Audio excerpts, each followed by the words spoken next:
Alright, magluto tayo ng sinigang ngayon guys. Ilunod na rin natin ng sibuyas. Unsa pa dugayan.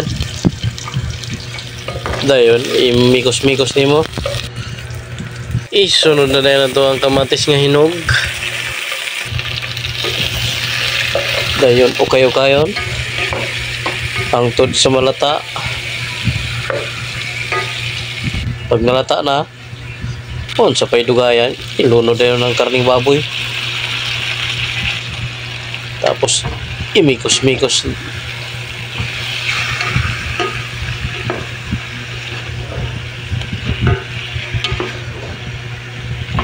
Isang kutsa mo hanggang sa manutang lasa sa karne.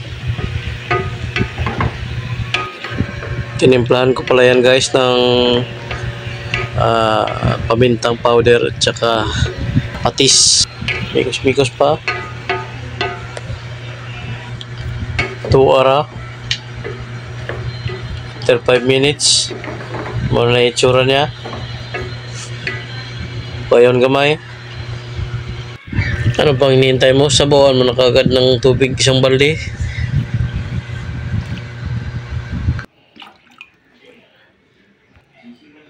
Huwag takloban din mo. Dayon pabukalon habang pinakuluan natin ang karne.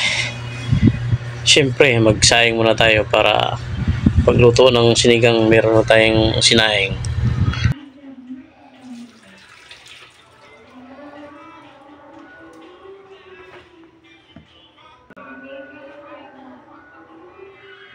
Oops, sukdon na to kay sakto ba sa isa ka pulgada para dili siya mahilaw lata.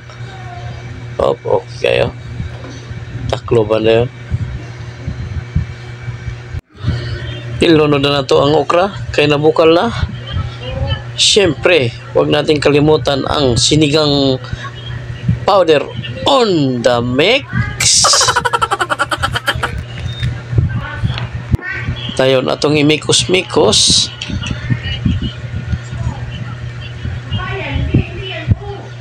This is the last but not the least, ang kangkong.